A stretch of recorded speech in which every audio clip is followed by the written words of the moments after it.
ሰላም እንዴት ናችሁ? ዛሬ ደግሞ እንዴት ቴሌግራም አካውንታችንን ዲሊት እንደምናደርግ አሳያችኋለሁ። ሁለት ቀላል መንገድ አሳያችኋለሁ። እናንተ በተመቻችሁ ቴሌግራም አካውንታችሁን ዲሊት ማድረግ ስትፈልጉ ማድረግ ትችላላችሁ።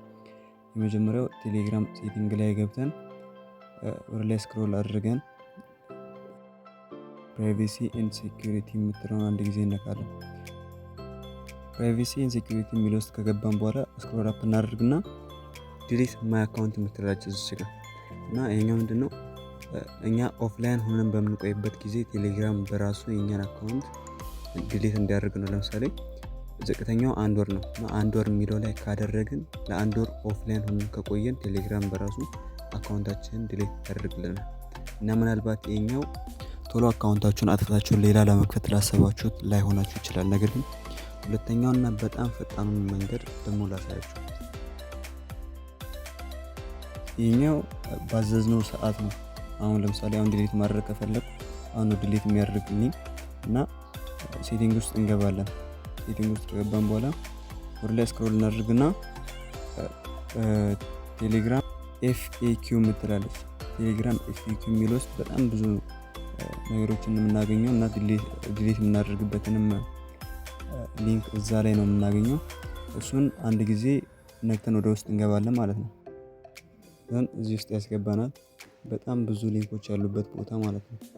እኛ ቴሌግራማችንን ዲሊት ማድረግ ስለሆነ የፈለግነው ዩር አካውንት የሚለውን ፈልገን እዛ ውስጥ ደግሞ ዲሊት ዩር ቴሌግራም አካውንት የሚለውን እነካዋለን ማለት ነው።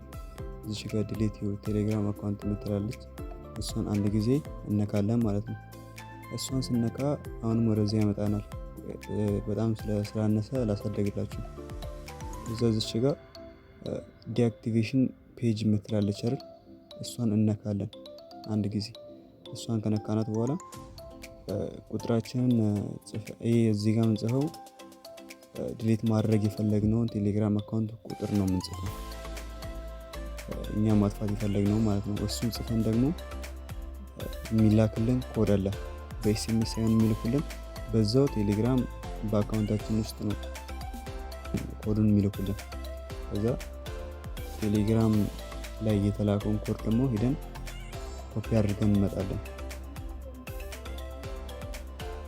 እዚህ ጋር አንድ ጊዜ ነክቼ ኮፒ ማድረግ እችላለሁ። ዘን ኮፒ ካደረኩ በኋላ ወደ ዲአክቲቬሽኑ ፔጅ ነው የምንሄደው ማለት ነው። በዚህ ጋር ኮንፊርሜሽን ኮድ የምትላለች አይደል? እዛች ላይ ኮፒ ያደረኩትን ፔስት አደርጋለሁ።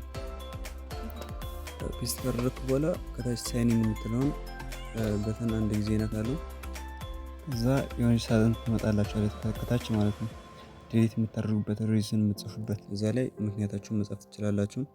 ከሌላችሁም ኖት ኢንተረስትድ ብላችሁ መሙላት ትችላላችሁ። እንደዛ ብላችሁ ከጻፋችሁ በኋላ ከታች ዲሊት ማይ አካውንት የምትለውን ትነካላችሁ። ዘን ሁለት አማራጭ ያመጣልናል ከላይ በኩል ማለት ነው። እኛ የምንመርጠው ደግሞ በቀይ ሳጥን ውስጥ የስ ዲሊት ማይ አካውንት የሚለውን ነው የምንመርጠው ዲሊት ለማድረግ። ከዛ ቴሌግራም አካውንታችንን ፐርማነንትሊ ዲሊት ያደርገዋል። ባሳያችሁ በሁለቱም መንገዶች ቴሌግራም አካውንታችሁን ዲሊት ማድረግ ስትፈልጉ ማድረግ ትችላላችሁ። ይህ ካልቦሺ ቴክ ነው። የተለያዩ የቴክ መረጃዎችን ስለቅ እንዲደርሳችሁ ቻናሉን ሰብስክራይብ በማድረግ ቤተሰብ እንድትሆኑ ጠየቁኝ።